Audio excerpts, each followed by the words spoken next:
Welcome to Gold Derby. I'm senior editor Denton Davidson here with Charles Calvino, the home cook from Columbus, Ohio, who finished in 12th place on MasterChef season 13, Correct. representing the Midwest in the United Tastes of America.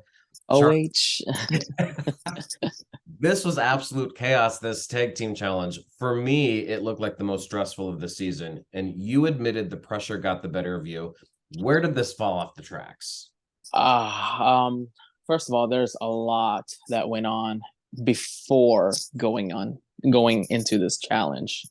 Personal reasons. Where do I even start? First of all, I feel like it's still replaying in my head over and over again. And look, I'm even wearing the shirt for you guys. Um, Oh, that. that What I were got your thoughts eliminated. initially when Grant paired you with Jen? Like, were you feeling comfortable going into the contest? half of me half of me was comfortable and then half of me was not. And this is no shade or anything bad towards Jen, but I just felt like, her mothering skills got the majority of the say so or go to and stuff, and I just felt like I wasn't being heard enough, just because she felt like she was taking more of, the taking more in charge, basically, is what I'm trying to say. And Well, and that's part of the tag team challenge is that you have these different personalities, and there yeah, was there was a few teams like that where someone seemed to have more of a voice. Um, yeah. so I could see that there were other points where she was just like yelling though, and she was crying at some points. That would be hard for me to deal with. So what was it she like was working through she those was emotions? yelling and crying. Yes, I saw that because I could be the one. We both could be the one going home at this point. Like, everything is just hitting me all at once, and then, like, not only that, it's just, and I don't mean this in a bad way, but Jen cannot hear on one ear. And I felt like I was yelling at her just to be mean, but I'm not. I'm trying to get her attention, trying to get her to come to me so I can tell her what to do next. And um, it wasn't going well. And obviously, when you see it, you're gonna see that she has burnt the pans about 3 times. And I just felt like I wasn't being listened to, and I just got so nervous, and my mouth was just so dried, and I kind of blacked out. Yeah. What was it like to join this special club of people that have been screamed at by Gordon Ramsay? You know what? Joining this cast, I will say, I didn't think it would go down this route, meaning we all got along so well. And I feel that the producers and them, and they did not like it, maybe, and they want us to go against each other. Now, there are some that are just kind of not into like that, but it's a show. I'm here to try to win a competition and make nice, and we all got along pretty well. Who was the most intimidating judge for you? Intimidating judge. Obviously, it's Gordon. You know what? Everyone else I've asked said Joe. So you're the first that said Gordon. Joe, Joe didn't really bother me too much. I mean, that stare down that he does all the time. I'm pretty used to that. So, wasn't really intimidated by Joe or Aarón Sánchez. One of the things that I noticed about you that made me laugh, like I'm just curious about you watching the episodes back because throughout the episodes, they often will like cut to you and you always have like a facial expression or like something like you're very like they'll say something and then it cuts to you and you're like either like shocked or like rolling your eyes. What is the weirdest thing about watching yourself on TV? That right there, because um I mean, I feel like I knew going into this competition they're gonna catch every single little thing, and even my siblings would tell me, it was like, why do you have an RBF all the time? Or it's just that moment of terror in your eyes, and whatever's happening, it's just you're kind of like, or you're just like, you know, you're just in shock. I'm very my expressions do more of the talking, I guess. Let's go back to some better days. Your first audition, that was a great highlight for you. This Cambodian catfish curry. Yeah, Jill yeah. called it a I wow dish, restaurant quality. What made you choose that for your audition? And what was it like to receive that white apron? What made me choose the Cambodian dish amok tray um, was because, you know, it was my country's national dish.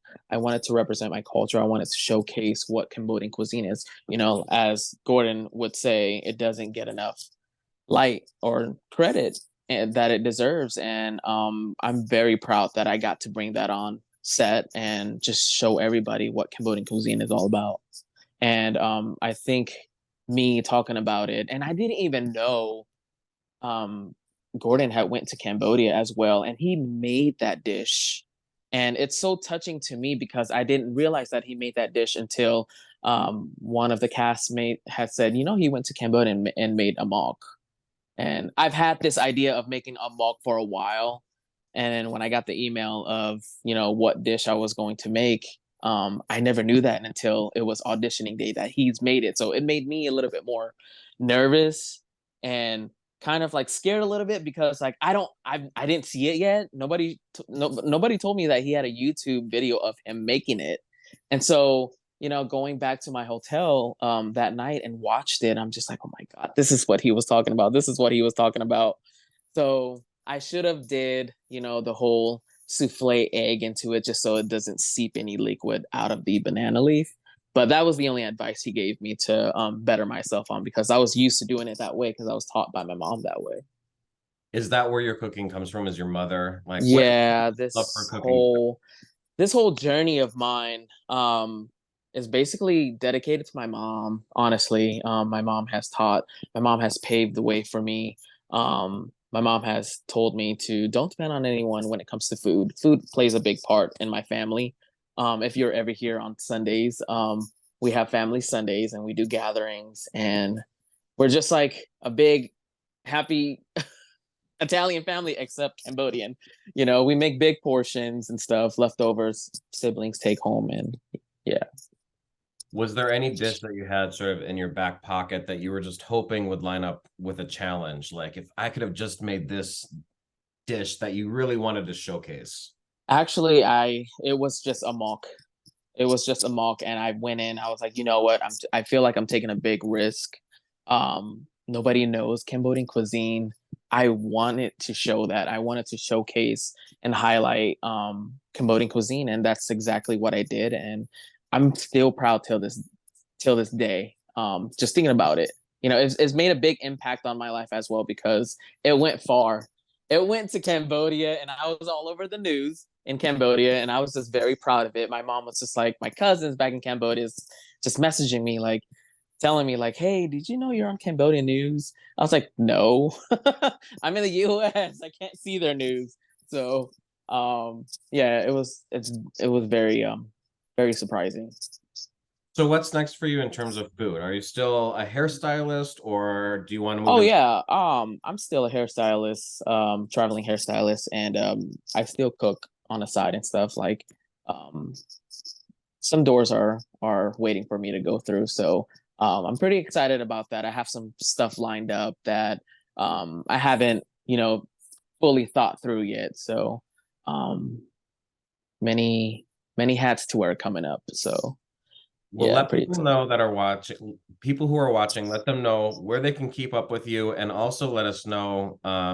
You mentioned the possibility that you maybe had aspirations to make a cookbook. Is that something Yeah, in your plan? that's still something that I'm very in depth into because it's something that before I got on the show, it's something that I was working on. I had notes on it and everything. I still have it now, and it's something that I really want to come out with, just so that I can call my own. And I hope everybody can follow my journey and you know where to search for me. You can also search for me on in Instagram, Charles Calvino. That's the only area I have. There's just a lot of social media stuff. It's too overwhelming for me, so I just put everything all in one. I'm very busy, so I'm always on a go. But I hope you guys can follow me on my journey, and in hopes of, you know, getting more inspo from you guys and just having fun with everything, with food. Great. Well, Charles, it was an action-packed episode you went out on. Very entertaining. I know the outcome wasn't what you wanted, but top 12. Congratulations on that. And Thank you thanks for so coming down much. on the journey. Thank you so much.